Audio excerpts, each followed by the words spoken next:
अस्सलाम वालेकुम, good morning. कैसे हैं आप सब? उम्मीद करते हैं आप सब लोग मज़े में होंगे और फाइनल एग्ज़ाम की तैयारी भी कर रहे होंगे और आप लोगों का रिवीजन भी चल रहा होगा। तो चलिए आज मैं आप लोगों को animals moving here and there यानी एनिमल्स मूविंग चैप्टर जो है स्टैंडर्ड 6 का उसका MCQ क्वेश्चन यानी मल्टीपल चॉइस क्वेश्चंस कुछ करवा दे रही हूँ। 10 क्वेश्चन करवाऊँगी और उसमें कुछ आपको एक्सप्लेन भी कर दूँगी ताकि आपको प्रॉब्लम नहीं हो। तो चलिए स्टार्ट करते हैं। लेकिन एक बात, अगर आपको ये 10 क्वेश्चन का डेली मेरा भेजना अच्छा लग रहा हो तो आप लोग शेयर कीजिए, लाइक कीजिए और सब्सक्राइब कीजिए। देखो, कहने की बात है, लोग जो हैं हर दिन कुछ ना कुछ सीखते हैं। हर दिन एक छोटा बच्चा जो होता है न्यूबॉर्न बेबी से लेकर के जैसे वो बड़ा होता है तो वो हर दिन एक चीज़ नई सीखता है और आप लोग डेली कुछ ना कुछ सीखो। यही ज़िंदगी है। डेली उठो, सुबह में पढ़ाई करो और कुछ ना कुछ नया ज़रूर सीखो और शाम में रिकॉल करो कि आज हमने दिन भर में क्या सीखा। कुछ नई चीज़ें सीखिए और एक बैक बुक को पढ़ते जाइएगा तो फिर आदमी पढ़ते पढ़ते भी नहीं समझ में आता। इस तरह से ये क्वेश्चन आंसर करने से आपको मैं एक्सप्लेन करूँगी तो शायद आपको कुछ समझ में आए। तो चलिए स्टार्ट करते हैं। बातें बहुत हो गई तो चलिए स्टार्ट करते हैं। आज का MCQ यानी मल्टीपल चॉइस क्वेश्चन बायोलॉजी का है, स्टैंडर्ड 6 का। Number 1 question, A group of similar sales that carry out a function is called an. एक ग्रुप ऑफ सिमिलर सेल, एक जैसा सेल्स जो कि बॉडी में फंक्शन करता है उसे हम लोग क्या बोलते हैं? ऑर्गन, सिस्टम, टिश्यू या बॉडी। तो ये क्वेश्चन आपको समझ में नहीं आएगा, समझ में ऐसे नहीं आएगा। मैं आपको एक्सप्लेन कर देती हूँ। देखिए, हमारी बॉडी जो होती है वो छोटे छोटे सेल से मिल करके बनती है। किससे मिल करके बनती है? सेल से। जब आप पढ़ोगे, हायर क्लासेस में जाओगे या स्टार्ट हो जाएगा 7, 8, 9, 10 से सेल के बारे में, तो सेल क्या होता है? एक cell is the basic unit of life. जैसे आप घर बनाते हो तो घर बनाने में ईंटा की ज़रूरत पड़ती है, बिना ईंटा के तो घर बनेगा नहीं, है ना, ब्रिक्स का। उसी तरह से हमारा बॉडी जो है वो छोटे छोटे सेल से मिल करके बना है। ये सेल बिल्कुल उसी ईंटा की तरह होता है। अगर एक ईंटा में भी डैमेज होगा, ख़राब होगा तो बहुत सारा घर, बहुत उसकी नींव मजबूत नहीं होगी, है ना। तो ईंटा से ही घर बनता है। उसी तरह से हमारा जो शरीर है, हमारा जो बॉडी है वो सेल से बनता है, ठीक है ना। तो सेल का डेफिनेशन होता है, cell is the basic unit of life. Cell is the basic structural and functional unit of life, है ना। अब आपको बताते हैं, जब ये बहुत सारे सेल एक साथ इकट्ठा हो जाते हैं तो टिश्यू बनाते हैं और वो कुछ फंक्शन करते हैं, है ना। अच्छा, अब एक बात सुन लीजिए, जब बहुत सारे टिश्यूज इकट्ठा हो जाते हैं तो वो ऑर्गन बनाते हैं, ठीक है ना। अब बहुत सारे ऑर्गन जब इकट्ठा हो जाते हैं तो ऑर्गन सिस्टम बनाते हैं। अब ये बहुत सारे ऑर्गन सिस्टम जो हमारे बॉडी में काम कर रहे हैं, ये एक ऑर्गेनिज्म बनता है, यानी कि एक जीता जाता ऑर्गेनिज्म बन जाता है। तो अब आप समझ गए। तो यहाँ पे क्या है? एक ग्रुप ऑफ सिमिलर सेल्स, बहुत सारा एक जैसा सेल्स जो होता है वो कोई फंक्शन करता है तो वो मिल करके उसे हम लोग क्या बोलते हैं? सिर्फ एक सेल नहीं, बहुत सारा एक जैसा सेल। तो मैंने क्या बताया था कि जब सेल होता है वो एक साथ मिलता है तो वो बनाता है टिश्यू। तो यहाँ पर आंसर होगा टिश्यू। समझ में आ गया ना। सेल के बाद टिश्यू, टिश्यू के बाद ऑर्गन, ऑर्गन के बाद ऑर्गन सिस्टम, ऑर्गन सिस्टम के बाद एक ऑर्गेनिज्म और फिर एक लिविंग ऑर्गेनिज्म बन जाता है। तो यहाँ पर इसका आंसर होगा टिश्यू। दूसरा देखिए, which of the following are major functions of human skeleton. हमारे अंदर जो ह्यूमन स्केलेटन सिस्टम है, स्केलेटन है, उसका क्या मेन फंक्शन होता है? सपोर्ट बिल्कुल होता है, अगर स्केलेटन नहीं रहेगा तो सपोर्ट नहीं होगा। प्रोटेक्शन, बिल्कुल प्रोटेक्शन करता है, बाहर का कोई भी फॉरेन बॉडीज हमें अटैक नहीं करे, हमारा स्किन उसको, स्केलेटन उसको ये करता है। Number 3, movement. स्केलेटन के बगैर हम लोग मूव नहीं कर सकते हैं, बिल्कुल सही। सर्कुलेशन नहीं, सर्कुलेशन हमारा सर्कुलेटरी सिस्टम करता है यानी ब्लड करता है। तो इसका आंसर होगा मूवमेंट भी हो सकता है, सपोर्ट भी हो सकता है, ये दोनों होगा मेन, है ना। और सर्कुलेशन और प्रोटेक्शन उतना नहीं हो पाएगा। तो इसका आंसर होगा सपोर्ट, फिर सेकंड में मूवमेंट और थर्ड में आप प्रोटेक्शन लिख सकते हैं कि थोड़ा सा ये स्केलेटन जो हमारे बॉडी को प्रोटेक्ट भी करता है। अब आ जाइए third question, which of these protects the brain. हमारे ब्रेन को क्या चीज़ प्रोटेक्ट करती है? आपको पता है कि हर चीज़ को कवर करने के लिए एक प्रोटेक्शन लेयर होता है ना, पैकिंग, ताकि वो अंदर से टूटे नहीं, क्योंकि हमारा जो ब्रेन है वो बहुत सॉफ्ट टिश्यू का बना होता है और बहुत डेलिकेट ऑर्गन होता है। इसलिए उसको कवर करने के लिए लिए एक क्रेनियम होता है, एक स्कल होता है, क्रेनियम होता है, फिर उसके ऊपर एक स्कल भी होता है, जिसे हम लोग खोपड़ी बोलते हैं ना। और इसके ऊपर भी आपको जब ट्रैवल करो तो आप हेलमेट लगाओ बाइक वगैरह पे, क्योंकि वो भी बहुत प्रोटेक्शन करता है, क्योंकि हमारा ब्रेन जो है वो सबसे इम्पॉर्टेंट पार्ट है, ऑर्गन है हमारे बॉडी का।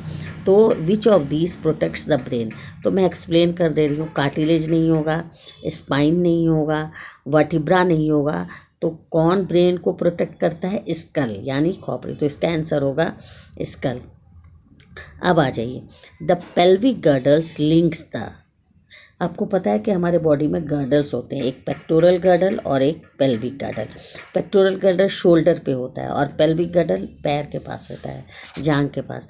तो पेल्विक गर्डल लिंक करता है लेग्स विद द बैकबोन, ये जो कूल्हे की हड्डी होती है ना साइड में, इसे हम लोग बोलते हैं पेल्विक गर्डल। तो ये क्या चीज़ को लिंक करता है? याद रखिए, लेग्स विद द बैकबोन। और पेक्टोरल गर्डल शोल्डर, समझ में आ जाएगा। चलिए अब है the bones at the joints are held together by, दोनों बोन्स जो होते हैं, बोन और बोन, देखिए आपस में दोनों बोन ज्वाइंट पर किस चीज़ से जुड़े रहते हैं? लिगामेंट से। किस चीज़ से जुड़े रहते हैं? लिगामेंट से, ठीक है ना। बोन और मसल, अगर बोन मसल के साथ जुड़ा रहता है तो उस किस चीज़ से जुड़ा रहता है? टेंडन से। किस चीज़ से जुड़ा रहता है? टेंडन से। लेकिन अगर बोन से जुड़ा रहता है तो उसे हम लोग बोलते हैं लिगामेंट, ठीक है। तो इसका आंसर होगा, कार्टिलेज भी नहीं होगा, टेंडन भी नहीं होगा, क्योंकि टेंडन बोन मसल से जब अटैच रहता है तो उसे हम टेंडन कहते हैं। तो इसका आंसर होगा लिगामेंट। अब आ जाइए, क्वेश्चन नंबर 6 में हम पहुंच गए हैं। Tendons are tough tissues that attach bone together, मैंने वही बात पहले बताई कि दोनों बोन्स आपस में जुड़ा रहता है टेंडन से, और बोन मसल से जुड़ा रहता है लिगामेंट से। तो टेंडन्स क्या है? एक टिश्यूज है, टफ टिश्यूज, बहुत हार्ड टिश्यू, जो कि दो बोन को एक साथ रखती है। Tough tissue that attach muscle to bones, बिल्कुल भी नहीं होगा, क्योंकि मसल्स टू बोन आपका लिगामेंट रखता है। सॉफ्ट बॉनी स्ट्रक्चर्स, सॉफ्ट जो होता है बॉनी स्ट्रक्चर होता है जो बोन को टुगेदर रखता है, वो कार्टिलेज होता है। Tissues that are found in bones, वो कार्टिलेज है ना। तो इसका आंसर होगा टेंडन्स। क्या होता है? बहुत टफ टिश्यूज होता है, टी से टेंडन, टी से टफ टिश्यूज होता है जो कि दोनों बोन्स को अटैच रखता है, ठीक है। अब आप आ जाइए, where do you find hinge joint. Hinge joint हमारे बॉडी में कहाँ होता है? हिंज जॉइंट होता है upper arm and lower arm. ये हमारा अपर आर्म जो होता है कंधा से बीच तक, कोहनी तक, और कोहनी से नीचे। तो ये हिंज जॉइंट जो होता है वो हमारे बॉडी में होता है अपर आर्म और लोअर आर्म के बीच में। हेड और नेक के बीच में भी नहीं होता है, कॉलर बोन्स के बीच में भी नहीं होता है, अपर एंड लोअर लेग के बीच में भी नहीं होता है, ठीक है ना। अब आ जाइए, विच of the following is a hinge joint. पैर में हिंज जॉइंट हमारा कहाँ पर होता है? मेन नी जॉइंट, जो घुटना होता है ना, जो कि एक तरफ, आप देखते हो दरवाज़ा जब आप खोलते हो तो वो एक साइड को ही खुलता है, तो इसी तरह से हाथ भी हमारा एक ही साइड को ऊपर साइड मूव होता है, तो वो बीच में क्या है? हिंज जॉइंट है। पैर भी हमारा पीछे की तरफ, नी से पीछे की तरफ मुड़ता है, तो वो एक ही साइड खुलता है, तो उसे हम लोग हिंज जॉइंट बोलते हैं। Understood.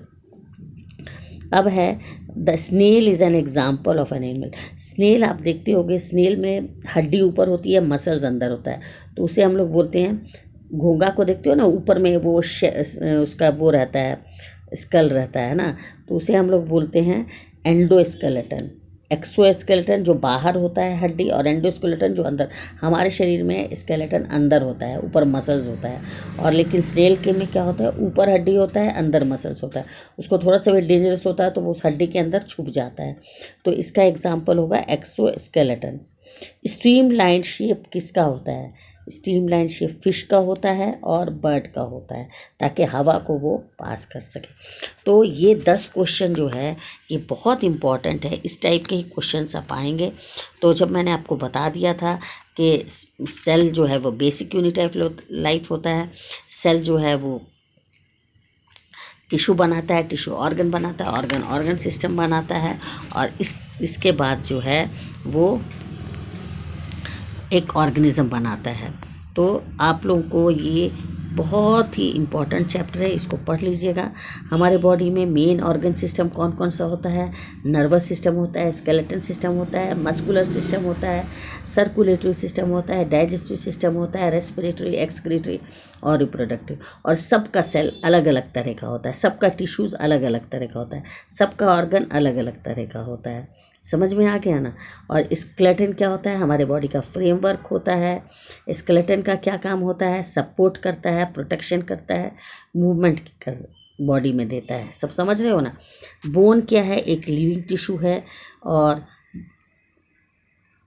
Blood cells are produce, जो हमारे ब्लड सेल्स होते हैं वो कहाँ बनते हैं? वो वाइट ब्लड सेल्स कहाँ बनते हैं? बोन मैरो में। समझ में आ गया ना? तो हमारा जो स्केलेटन है वो क्या क्या रखता है? वो स्कल रखता है, वर्टेब्रल कॉलम रखता है, रिब्स, गर्डल्स और लिम्स। ये हमारे, अगर आपसे पूछेंगे कि आपके बॉडी में स्केलेटन सिस्टम क्या क्या उसमें इंक्लूड होता है, तो बोलोगे स्कल, उसके बाद से वर्टेब्रल कॉलम, फिर रिब्स, फिर गर्डल्स। गर्डल्स भी दो तरह के होते हैं, पेल्विक गर्डल और पेक्टोरल गर्डल, और लिम्स, है ना, फॉर लिम्स और हिंड लिम्स। ये सब स्केलेटन सिस्टम में आते हैं।